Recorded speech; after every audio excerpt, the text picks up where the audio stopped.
मित्र हो नमस्कार. धुळे महानगरपालिकेच्या निवडणुकीच्या गरमागरम वातावरणामध्ये आपण वेगवेगळ्या प्रभागातल्या उमेदवारांची चर्चा करतो आहोत. आपल्या कार्यक्रमाचं नाव आहे धडक बेधडक आणि आज आपण चर्चा करणार आहोत प्रभाग क्रमांक 12 मधील अपक्ष उमेदवार अक्षय प्रमोद मुंडके. नमस्कार, आमच्या या चॅनलच्या कार्यक्रमामध्ये आपलं स्वागत आहे. आज आपण अक्षयजींशी चर्चा करणार आहोत आणि या प्रभागासंदर्भात त्यांचं विजन काय आहे, या प्रभागासंदर्भातल्या त्यांच्या संकल्पना काय आहेत या त्यांच्याकडून जाणून घेणार आहोत. परंतु त्याआधी मला हे जाणून घ्यायला आवडेल, मला म्हणजे आमच्या दर्शकांना, की व्यवसायाने इंजिनियर असणारे, बांधकाम हा आपला व्यवसाय असताना आणि राजकारणापासून 4 हातात दूर असणारी माणसं जी व्यावसायिक असतात ती दूर असतात, तुम्हाला निवडणूक लढवाविषयी का वाटली? सर्वप्रथम तर नमस्कार, जय श्रीकृष्ण, जय श्रीराम. मी इंजिनियर अक्षय प्रमोद मुंडके, प्रभाग क्रमांक 12 मधनं अपक्ष उमेदवारी करतोय. अनुक्रमांक 5 मुंडके अक्षय प्रमोद, बासरी माझं चिन्ह आहे.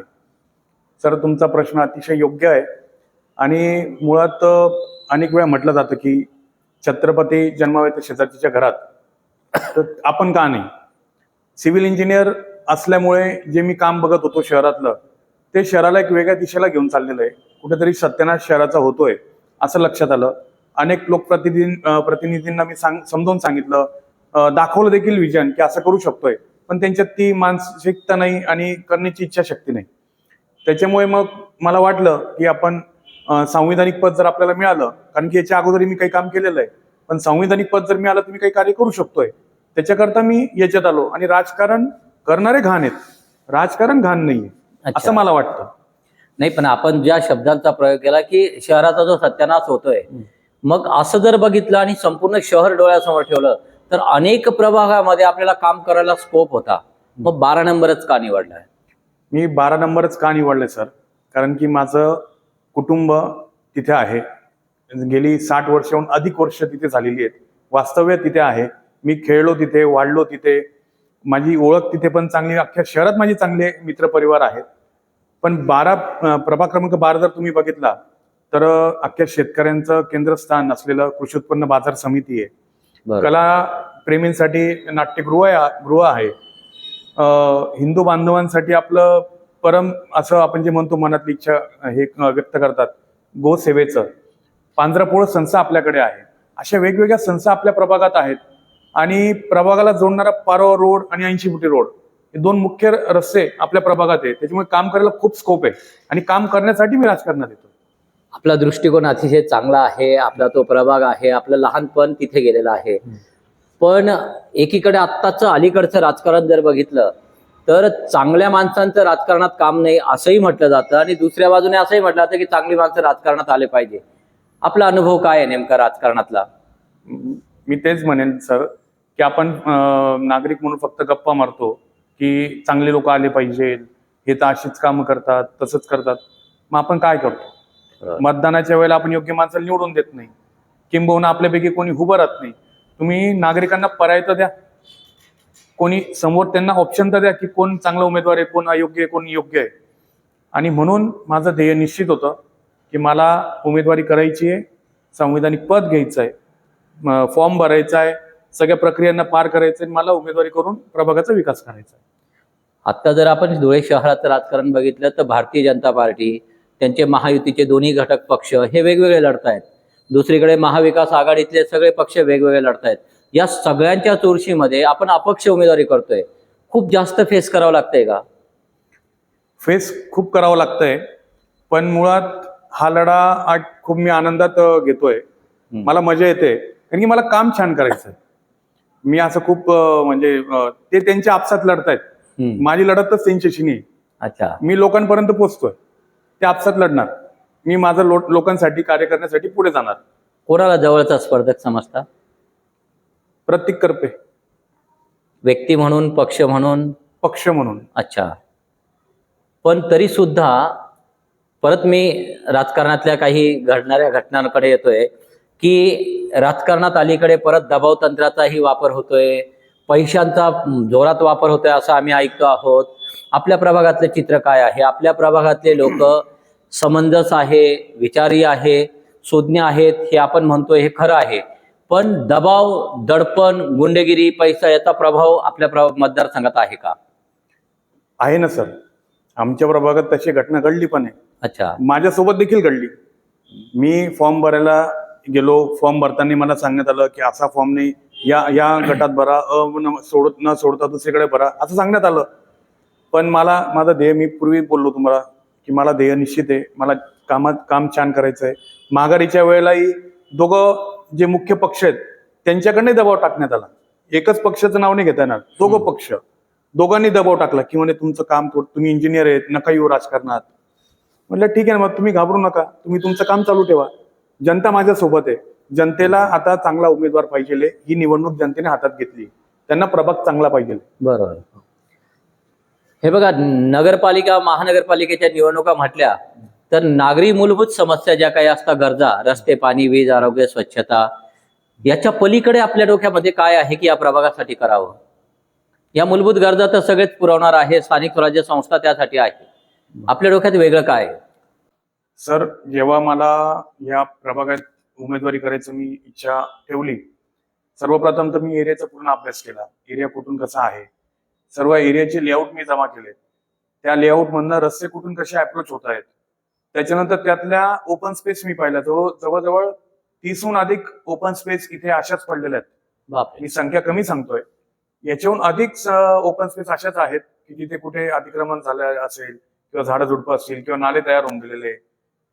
तर ओपन स्पेस सुंदर डेव्हलप होऊ शकतात. आता बघायला गेलं तर 2 गार्डन होते. एक आमच्याच इथलं राजे छत्रपती स्वर्गीय शिंकरप्पांनी ते बनवलं होतं, खूप सुंदर होतं. आणि एक टावर बगीचा, हे 2च गार्डन धुळे शहरात होते, त्याशिवाय गार्डन नव्हती. आणि आमच्या इथलं ते गार्डन प्रचलित आहे. तर मग तिथे काय करणार आहे मी, तर तिथे मी दत्तसृष्टीचं निर्माण करतोय. गुरुदत्त भगवानचं मंदिर आप्पासाहेबांनी तिथे तयार केलं होतं. तर तिथे भगवंतांची 24 गुरूंची माहिती असणार आहे. हे एक दत्तसृष्टी झालं. नंतर पारव रोड चौकामध्ये ना ट्रॅफिकची फार मोठी समस्या आहे. फक्त गटर आणि रस्ते असं करून होत नाही, समस्या पहिले जाणून घेतल्या पाहिजे. आणि फक्त सुशोभीकरण ह्यालाही महत्व नाही, अडचणी पण सुटल्या पाहिजे, सुशोभीकरण पण झालं पाहिजे आणि लोकांच्या गरजा पण पूर्ण झाल्या पाहिजे. मग दत्तसृष्टी आहे, अहिंसा चौक नवीन निर्मिती आहे. त्याच्यानंतर मग मी वाचनालय करतोय 2. एक संत जगणारे महाराज उद्यान आणि गुरु शिष्य वाचनालय, एक आपण बघा मोहननगरच्या भागात करतोय. त्याच्यानंतर एक वाचनालय आपण माधव कॉलनी बडगुजर प्लॉटच्या जवळ करतोय, सद्गुरू विजय व्यायाम शाळेच्या इथे. तिथे महिलांसाठी, मुलींसाठी लाठीकाठी, नानचाकू, कराटे याच्या प्रशिक्षणासाठी एक हॉल आपण तयार करतोय तिथे. त्याच्यानंतर मग पांढरापोळ जुनी संस्था आहे. तुम्ही आज बघा 156 वर्ष झालेले संस्थेला. तिथे सुद्धा 156 वर्षापूर्वीचा कबूतरखाना आहे. आणि जी अवस्था गो सेवेची तिथे आहे ती अत्याधुनिक झाली पाहिजे, त्याच्यासाठी प्रयत्न आहे. त्यानंतर सगळ्यात आस्थेचं स्थान भगवान विश्वकर्मा, जे आमच्या क्षेत्रात किंवा आम्ही समाजात मानतो, ज्यांना पुजतो, आमचे भगवान विश्वकर्मा यांचं उद्यान आम्ही तयार करतोय. आणि आपल्या धुळ्याचं वैभव, आपल्या धुळ्याचा सन्मान, पद्मश्री रामजी सुतार यांचं मेमोरेबल पार्क, कला दालन आपण इथे करतोय. तुम्ही विचार करा, मोकळ्या जागेवर एक 10 एकरचा गट आपण घेणार शासनाकडनं आणि तिथे हे आपण उभारणार आहोत. आणि असे वेगवेगळे उद्यान तर आपण जवळजवळ 25हून अधिक करतोय. प्रत्येक कॉलनीतल्या आजी आजोबांना, नातवंडांना खेळण्यासाठी तिथे जागा असणार आहे. नाही, संकल्पना अतिशय चांगल्या आहे, व्यापक आहे. आणि ह्या खरोखर अस्तित्वात आल्या तर प्रभागाचं चित्र हे नक्कीच बदलणार आहे. त्या भागातले आपण आहे, एवढ्या सगळ्या मोकळ्या जागा आपण सांगितल्या. यापूर्वी ज्यांनी ज्यांनी या प्रभागाचं नेतृत्व केलं त्यांना कधी सुचलं नसेल का हे सगळं करावं? मी सुचवलं ना सर, त्यांना सुचलंच नाही. अच्छा. मी सुचवलं त्यांना, पण मी अगोदरच बोललो की याच्यासाठी इच्छाशक्ती लागते आणि मानसिकता लागते काम करण्याची. काम खूप छान होऊ शकतं. तुम्ही जर बघितलं, तेलंगणा वेगळं झालं आंध्रापासून, तिथे हैदराबाद नवीन तयार झालेलं आहे, हायटेक सिटी. बरोबर. 10 वर्षामध्ये त्यांनी किती मोठं काम केलेलं आहे. आपला तर छोटा प्रभाग आहे, आपल्याकडे तरी 5 वर्ष आहे. आपण खूप छान काम करू शकतो. तर काम करण्यासाठी इच्छाशक्ती असली पाहिजे. पण यासाठी असं म्हटलं जातं की एखाद्या पक्षाचं पाठबळ असलं पाहिजे, सत्तेतल्या प्रवाहातल्या पक्षाचं पाठबळ असलं पाहिजे. आपण अपक्ष आहात, निधी मिळण्याची कमतरता भासू शकते किंवा अपक्ष होणं अडचण येऊ शकते, मग कसं काय मार्ग काढाल? जेव्हा राजकारणात आलो ना सर, म्हणजे जेव्हा निर्णय घेतला तेव्हा काम करण्याची मानसिकता बाळगली. त्याच्यामुळे पक्षाने तिकीट दिलं नाही दिलं ही भीती कधीच नव्हती. माघार घ्यायला लावणार तेव्हा एक दडपण काही नव्हतं. आणि तसंच दडपण मला निधी आणण्यासाठी पण नाहीये. माझा विश्वास भगवंतावर आहे, कार्य मी तसं करतोय. अनेक उद्योजकांसोबत मी कनेक्ट आहे. अहिंसा चौकासाठी जवळजवळ 1 CR पर्यंतचा CSR फंड आपण आणतोय. अरे वा. हा, त्यांना संकल्पना खूप आवडलेली आहे. त्यांना प्रोजेक्ट मी सबमिट केलेला आहे आणि त्यातही खर्च तेच करणार आहेत. सगळं पैसे सुद्धा आपल्याकडे वर्ग होणार नाही. तेच ते सगळ्या गोष्टी करणार आहेत. आणि बघायला गेल्यानंतर शासनातली लोक चांगल्या माणसांच्या मागे उभे असतात. निधी देणारे पण शासनाची लोक आहेत. आणि जर तुम्ही बघितलं तर पक्षाची जी ज्येष्ठ मंडळी आहे ते पण चांगले कार्यकर्ते शोधत असतात. अच्छा. तो अपक्ष जरी असला पण त्याचं जर काम चांगलं असेल, विजन चांगलं असेल तर ते निधी त्यांना देतात व्यवस्थित. म्हणजे प्रभागातल्या लोक आपल्या निवडून देणारच आहेत. बरोबर. निवडून गेल्यानंतर एखादा पक्ष आपल्याला जवळ करू शकतो 100% करू आणि केलं तर आपण जाऊ शकतात. मी निश्चित जाणार. एक सोशल मीडियावर आपल्या प्रभागातला एक व्हिडिओ आम्ही बघितला. काहीतरी पाण्याच्या टाकीला झाकणच नाहीये, जलकुंभ मोठा उघडा आहे. काय प्रकार आहे तो नेमका? सर, मला जेव्हा प्रभागाचं काम करण्याची इच्छा झाली, मी पहिले तर आहे ना लेआउट सगळे मागवले, लेआउटचा अभ्यास केला. नंतर मी ड्रोन शूट केलेला आहे.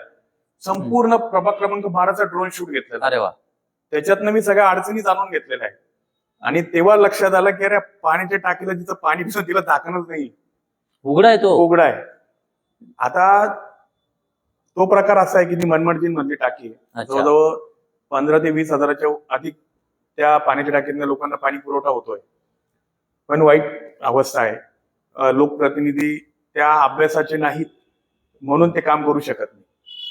हा त्यातला मुद्दा आहे. त्यातनं आजार होत आहेत लोकांना, पाणी उघडं येते, त्यातनं डेंग्यूचे डास होत आहेत. आपण अनेक ऍड वाचतो की पाणी उघडं ठेवू नका. त्या टाकीतच एवढं उघडं ते पण पाणी अजून ते पुरवठा पिण्यासाठी जाते. पिण्यासाठी. नाही, आणखी एक दुर्दैव म्हटलं पाहिजे की आपल्या प्रभागातून तो 2-2 महापौर झाले होते, हो. तरीही या प्रभागाचा विकास होऊ शकला नाही असं आपल्या बोलण्यातून जाणवतंय. निवडून गेल्यानंतर पहिल्या 60 दिवसात प्रायोरिटीने कोणतं काम आपल्या हाती राहील? पहिल्या 60 दिवसात तर पाण्याचं नियोजनाचं काम मी हाती घेणार आहे. पाण्याचं नियोजन जर व्यवस्थित झालं तर लोकांना व्यवस्थित आणि योग्य पुरवठा दिला जाईल. छोटंसं काम आहे, त्याला नियोजन करण्याची गरज आहे. बरोबर. हे दिलं जाईल. त्याच्यानंतर जे ट्रॅफिकच्या अडचणी आहेत त्या सोडवल्या जातील. जिथे गटर तुंबलेले आहेत ते पहिले स्वच्छ होतील. आणि सगळ्यात महत्वाचं तर अनधिकृत कचरा कोंड्या मी बाजूला काढणार आहे. जसं घराच्या दारात आपल्याला कचराकुंडी चालत नाही, तसं आमच्या कॉलनीच्या दारामध्ये बऱ्याच ठिकाणी कचराकुंड्या निर्माण झालेल्या आहेत. लोकप्रतिनिधींच्या दाराजवळच कचराकुंड्या आहेत. तर पहिल्या 60 दिवसात ही छोटी कामं मी मार्गी लावून टाकणार आहे. आपल्या जाहीरनाम्यातल्या अनेक गोष्टी आपल्या चर्चेतून येत आहेत समोर, पण एक मुद्दा आपल्या बोलण्यातून अजून आला नाही म्हणून मी आपलं लक्ष त्याकडे वेधतोय. अनेक उमेदवारांच्या आम्ही मुलाखती घेतोय आणि बऱ्याच जणांच्या बोलण्यातून हे जाणवतंय की आम्हाला भयमुक्त, गुंडगिरी मुक्त प्रभाग करायचा आहे. आपल्या प्रभागातही बऱ्याच घटना घडत असतात, गुंडगिरी सगळीकडे वाढलेली दिसते. काही नियोजन त्या संदर्भातलं आहे का? सर, तुम्ही अनेक उमेदवारांचं सगळं तुम्ही त्यांना हे घेता, इंटरव्ह्यू घेतायत. त्यांच्याकडे मुद्देच तेवढे आहेत. गटरी, पाणी, रस्ते, भयमुक्त, गुंडगिरी मुक्त असं काही नाही. त्यांच्याकडे तेच आहे. त्यांच्याकडनं ते कधी होणारही नाही. प्रशासनाला जर आपण चांगल्या गोष्टी समजून सांगितल्या तर पोलीस प्रशासन सज्ज आहे या सगळ्या गोष्टी करायला आणि ते कार्य करतायत. लोकांकडे मुद्देच नाही घेऊन जायला समोर. त्याच्यामुळे भयमुक्त झालं का आजपर्यंत कधी? आहेच लोकांकडे भीती. आता अंधार असेल तर तिथे भय असणारच आहे. तिथे दिवे लावा. बरोबर.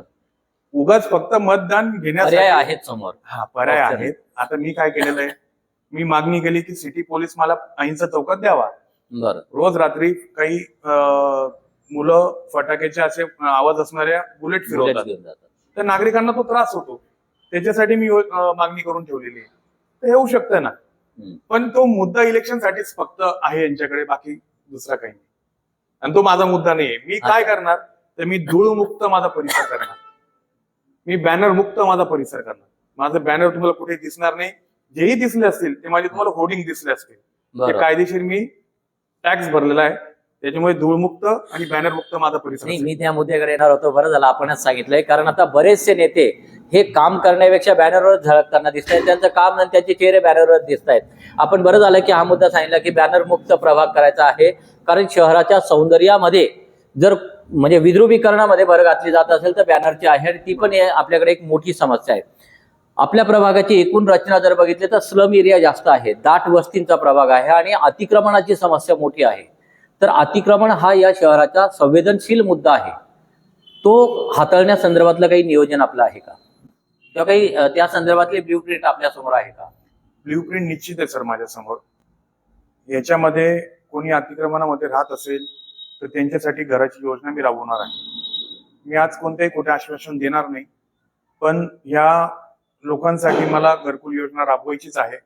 खूप अशी जागा शासनाच्या आमच्या परिसरात आहे की जिथे योजना राबवली जाऊ शकते. बरोबर. ती व्यवस्था आपण म्हणजे त्या ब्ल्यूप्रिंट मध्ये तो विषय माझा आहे. कारण बऱ्याच गोष्टी काही झाकलेल्या पण असतात. नाही, बरोबर आहे. कारण बेघरांना घर मिळालंच पाहिजे, त्यासाठी केंद्र आणि राज्य सरकारच्या योजना आहेत. हे शहर आणखी अनेक अर्थाने जसं वैशिष्ट्यपूर्ण आहे तसं सगळ्यात जास्त नाल्यांची संख्या असणारं शहर आहे.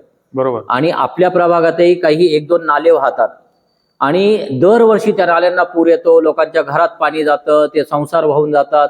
हे चित्र आम्हीच छापतो पत्रकार म्हणून. आपल्या प्रभागातल्या नाल्यालगत राहणाऱ्या लोकांसाठीचं काही नियोजन आहे? सर मुळात तुम्हाला एक सांगू इच्छितो, आमच्या प्रभागात 2 मुख्य नाले आहेत. अच्छा. 3 मुख्य नाले आहेत. बरोबर. त्यापैकी एक 7व्या गल्लीचा आहे. त्या ठिकाणी जिथे पाणी जे शिरतं तिथे रिटेनिंग वॉल झालेल्या नाहीयेत, किंवा जे अतिक्रमणित आहेत त्यांच्यासाठी आपण घरकुलची योजना राबवणार आहोत.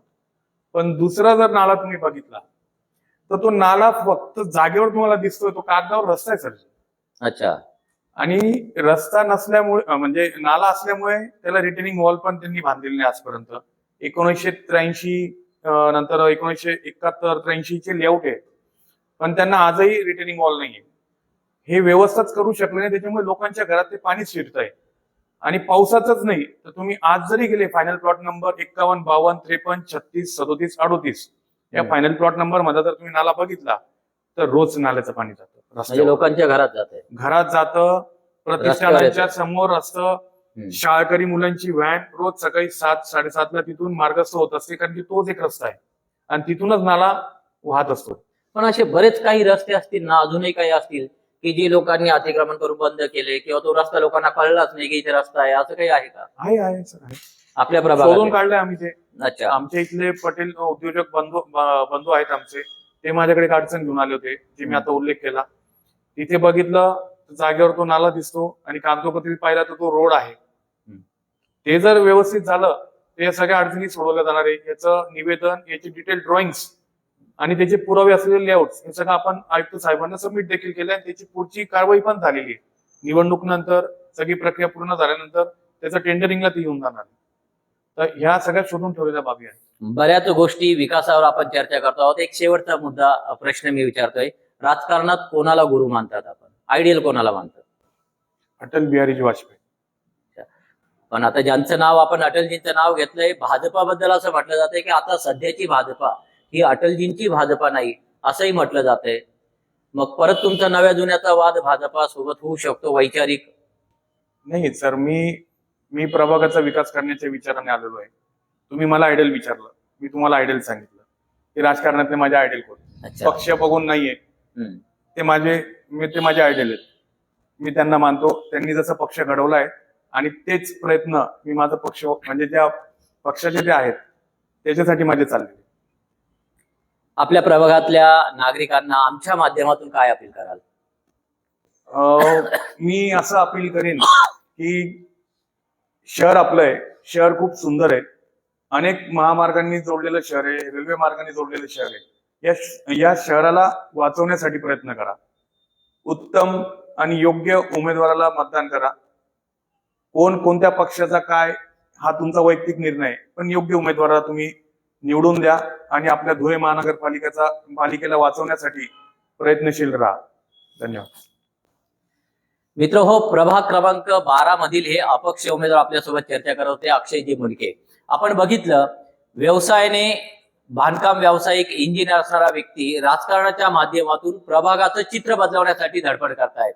पक्ष कोणता याच्याशी काही घेणं देणं नाही, पण पक्ष सोबत असो नसो अपक्ष म्हणून लढताय आणि प्रभागाच्या विकासाचे ब्ल्यूप्रिंट म्हणजे आधी लढण्याआधी सगळा अभ्यास करून, लेआउट तयार करून, वेगवेगळ्या पद्धतीने वेगवेगळ्या पातळ्यांवर त्यांचा अभ्यास करून त्याच्यावरून मार्ग कसा काढता येईल या सगळ्या सोल्युशनसह ते लढता आहे.